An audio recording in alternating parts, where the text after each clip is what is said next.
नमस्कार साथियों। इस वीडियो में हम प्रयोग के आधार पर शब्दभेद का अध्ययन करना शुरू करेंगे। प्रयोग के आधार पर शब्दभेद है ना। तो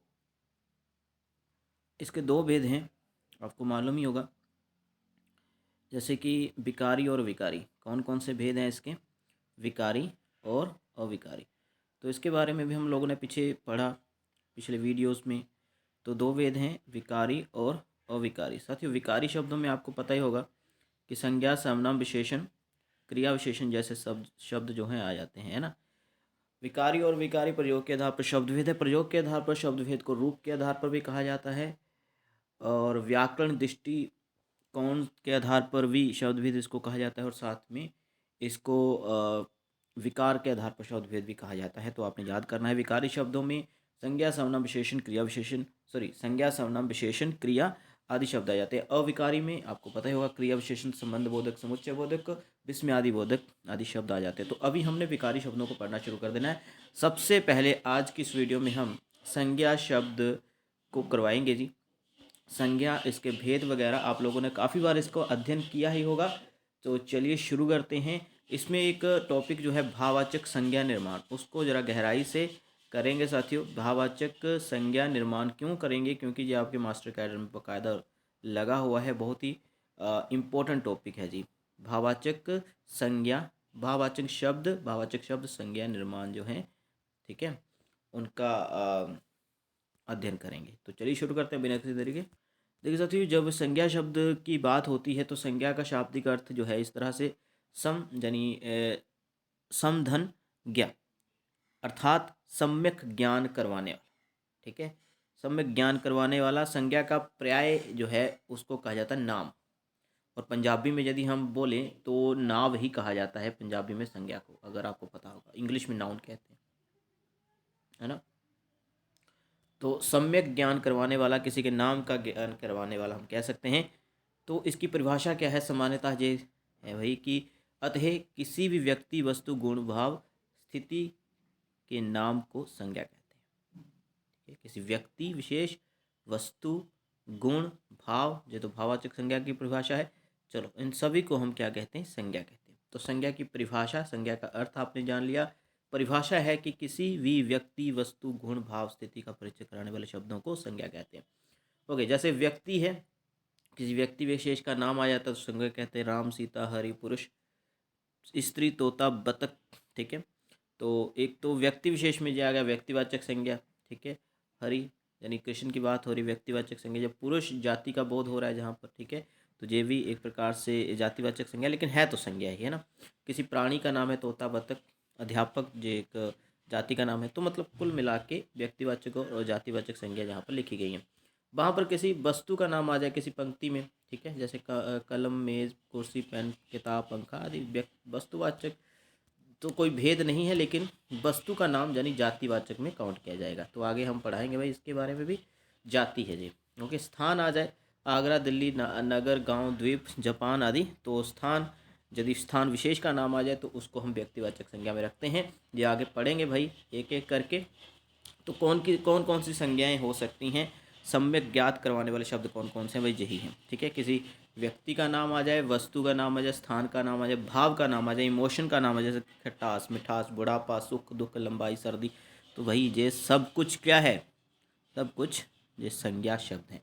तो अभी संज्ञा के भेद कितने हैं? अगर सामान्य रूप से ये पूछ लिया संज्ञा के कितने भेद हैं, तब तो तीन ही बताने। यदि ये पूछ लिया जाए कि अर्थ के आधार पर, किसके आधार पर? अर्थ के आधार पर, ठीक है, अर्थ के आधार पर संज्ञा के कितने भेद हैं, तो भाई पांच बताने हैं आपने। कितने बताने साथियों? पांच बताने हैं। ओके, देखिए पांच भागों में विभक्त किया गया है। तो देखिए साथियों, व्यक्तिवाचक संज्ञा है, जातिवाचक संज्ञा है, भाववाचक है, समुदायवाचक संज्ञा या समूहवाचक जिसको कहा जाता है, द्रव्यवाचक संज्ञा। और कुछ पुस्तकों में जैसे कि संज्ञा के तीन भेद बताए जाते हैं, तो फिर वो कैसे लिखा जाता है? जातिवाचक संज्ञा के अंतर्गत ही हम जो है समुदायवाचक संज्ञा और द्रव्यवाचक संज्ञा को काउंट करते हैं। लेकिन अर्थ के आधार पर पूछा जाए तो ऐसे पांच की सारणी आपने रखनी है सामने। याद रख लेना है। अच्छा साथियों, सबसे पहला भेद हमारे पास है व्यक्तिवाचक संज्ञा। तो जिन संज्ञा शब्दों द्वारा किसी एक व्यक्ति, वस्तु अथवा ज्ञान का बोध होता है उसे व्यक्तिवाचक संज्ञा कहते हैं। जैसे कि आपको मालूम है कि ये ताजमहल एक विशेष जगह का नाम है, ठीक है। और राम किसी व्यक्ति, विशेष व्यक्ति का नाम है। काशी एक विशेष जगह का नाम है। रामायण किसी विशेष पुस्तक का नाम है। तो कहने का तात्पर्य ये सब चीज़ें जो हैं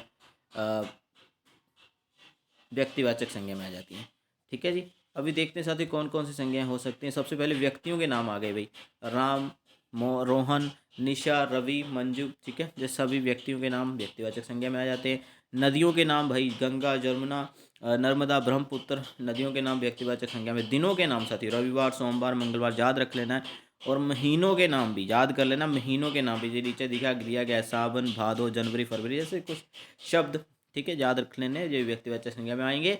दिशाओं के नाम पूर्व, पश्चिम, उत्तर, दक्षिण व्यक्तिवाचक संज्ञा में काउंट होंगे। देशों के नाम है भाई रूस, चीन, अमेरिका, भारत, देशों के नाम व्यक्तिवाचक संज्ञा में। समुद्रों के नाम में हिंद महासागर, प्रशांत महासागर, काला सागर, अरब सागर, जैसे सभी। पर्वतों के नाम साथियों, हिमालय, अरावली, कंचनजंगा, बहुत सारे, K2 है, माउंट एवरेस्ट है, ये सभी आप लेके चलेंगे व्यक्तिवाचक संज्ञा में। वहीं पर साथियों आप देखें ऐतिहासिक युद्ध घटनाओं के नाम आ जाए, प्लासी का युद्ध है, हल्दी घाटी का युद्ध है, 1857 स्वतंत्रता संग्राम है, ये सभी आप लेके चलेंगे व्यक्तिवाचक संज्ञा में। अच्छा साथियों, कुछ और भी हैं वही संज्ञा जो व्यक्तिवाचक में काउंट किए जाएंगे। प्रमुख नगर आ जाएं, सड़कों के नाम आ जाएं, लखनऊ, इलाहाबाद, न्यू, राजा मंडी रोड। किसी गांव का नाम आ जाए, जैसे मेरे गांव का नाम कराड़ी है, तो मतलब ये भी व्यक्तिवाचक संज्ञा में ही काउंट होगा जी, ठीक है जी। रोड के नाम न्यू, राजा मंडी रोड, दयाल बाग रोड, ठीक है जी, भी व्यक्तिवाचक संज्ञा में काउंट होंगे। पुस्तकों एवं समाचार पत्रों के नाम साथियों, देखिए रामचरितमानस एक महत्वपूर्ण पुस्तक, तुलसीदास की रचना।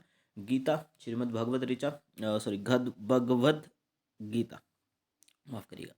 अमर उजाला, तो साथियों ये भी एक समाचार पत्र का नाम है। तो पुस्तकों के नाम और साथियों ये सब ठीक है, तो याद रखना है आपने व्यक्तिवाचक संज्ञा में। और त्योहारों एवं उत्सवों के नाम साथियों, त्योहारों एवं उत्सवों के नाम, होली, दिवाली, ईद, स्वतंत्रता दिवस आदि जो है इसमें काउंट किया जाता है।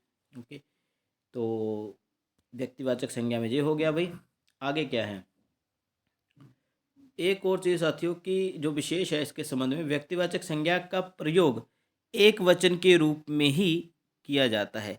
ये हमेशा आपने याद रखना है, व्यक्तिवाचक संज्ञा का प्रयोग एक वचन में ही होगा, ठीक है, बहुवचन नहीं होगा जी, ठीक है। आगे चलते हैं, जातिवाचक संज्ञा में क्या विशेष है भाई। तो देखिए जातिवाचक संज्ञा, जिस शब्द से एक ही जाति के समस्त पदार्थों अथवा प्राणियों का बोध होता है वह जातिवाचक संज्ञा के अंतर्गत आता है। जैसे मनुष्य, डॉक्टर, गांव, लड़का, अध्यापक, ऐसे शब्द आ जाए तो जातिवाचक संज्ञा में। किसी प्राणी का नाम आ जाए, भेड़, बकरी, कुत्ता, ठीक है, ऐसे वो भी जातिवाचक संज्ञा में ही रखे जाएंगे। आगे साथियों हमारे पास आ जाता है भाववाचक संज्ञा, इसको देख लेते हैं। भाववाचक संज्ञा क्या है, जिन संज्ञा शब्दों के द्वारा गुण, दशा, व्यापार या भाव का बोध हो वहाँ पर भाववाचक संज्ञा होती है। भाववाचक संज्ञा का निर्माण 4 प्रकार के शब्दों से होता है, तो ये पहले भी हम लोग करवा चुके हैं। अच्छा साथियों, जातिवाचक संज्ञा से निर्मित होने वाली भाववाचक संज्ञा शब्द कौन से है। देखिए पशु शब्द, जब इसका भाववाचक बनाएंगे तो ता प्रत्यय लग जाएगा, तो हमारे पास हो जाएगा पशुता।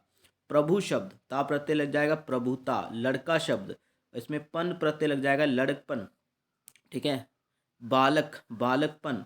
जो जातिवाचक संज्ञाएं हैं जो भाववाचक संज्ञा का निर्माण कर रही हैं, ठीक है, प्रत्यय लगाकर। मित्र, मित्रता। दुश्मन, दुश्मनी, ठीक है, बड़ी ई प्रत्यय लग गया, हमारे भाववाचक संज्ञा निर्मित हो गई। आगे देखिए साथियों, सर्वनाम से निर्मित भाववाचक संज्ञा कौन सी है भाई, वो देख लीजिए। सर्वनाम, पराया, परायापन, सर्व, सर्वस्व, अहम, अहंकार, मम, ममत्व, ठीक है। तो ये सभी सर्वनाम है साथियों। अभी आप बोलोगे कि भाई ये कैसे सर्वनाम हो गए, पराया, ठीक है, पराया, परायापन। देखो साथियों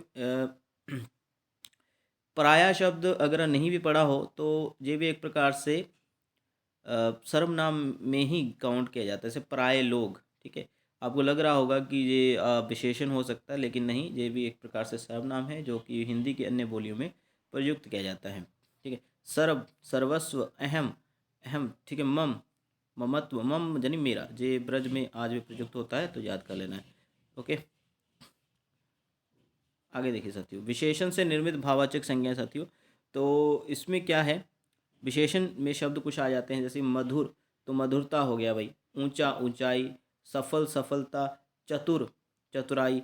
ठीक है, इस प्रकार से साथियों ये विशेषण से संबंधित जो भाववाचक संज्ञाएं निर्मित होती हैं। जैसे कि एक शब्द आ जाता है चौड़ा, चौड़ाई, लंबा, लंबाई। ठीक है जी, तो इस प्रकार से इसको भी याद रखना है। ठीक है, लंबाई शब्द जो है वो भी एक प्रकार से भाववाचक संज्ञा में ही निर्मित होगी, बनेगी, यानी वो भाववाचक संज्ञा ही। क्रिया से निर्मित भाववाचक संज्ञाएं कौन सी होती हैं? क्रिया से भी निर्मित होती है साथियों। देखिए भाई, खेलना से, खेलना क्रिया है और खेल बन जाता है जी। ठीक है, ना प्रत्यय इसमें हटा देना है, ना हटा देना है, आपका खेल भाववाचक बन गया।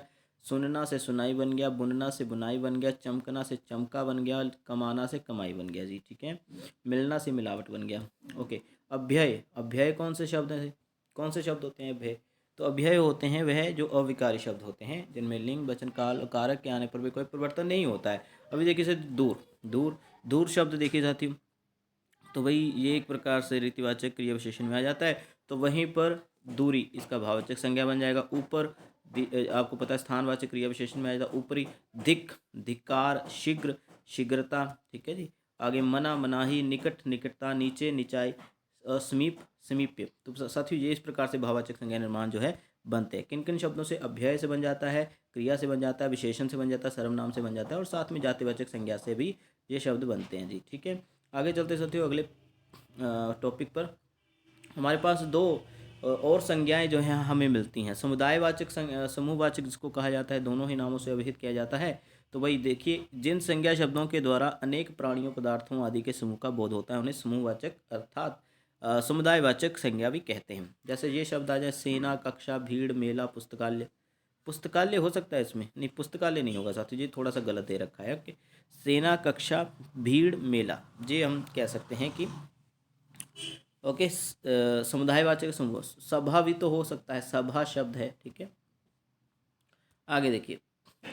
ओके, आगे है साथियों, लेकिन विशेष जो है उसके बारे में भी जान लेते हैं, क्या है समुदायवाचक के संबंध में। यद्यपि समूहवाचक संज्ञा में अनेक प्राणियों या पदार्थों के समूह की कल्पना की जाती है, लेकिन इसका उच्चारण एक शब्द में ही किया जाता है। यानी सेना, कक्षा, ये सब एक शब्द में ही इसका, यानी एक वचन के रूप में, एक वचन सॉरी एक शब्द के रूप में ही इसका प्रयोग किया जाता है। यानी सेना काम कर रही है, जैसे है ना, सेना लड़ रही है, इस प्रकार ये एक शब्द में ही इसका प्रयोग किया जाता है।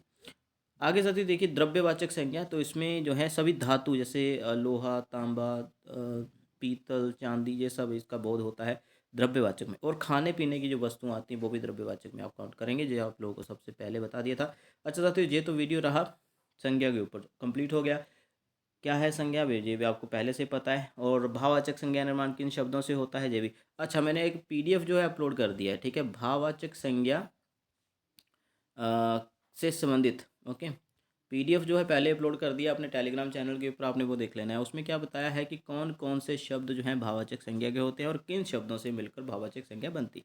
तो देख लीजिए, वो भी ये पीडीएफ जो है वीडियो अपलोड करने के बाद अपलोड कर दूंगा टेलीग्राम पर। तो मिलते हैं साथियों अगली वीडियो में। आज यही टॉपिक जो है, यही से प्रश्न आएंगे। सबको धन्यवाद, शुक्रिया, मिलते हैं।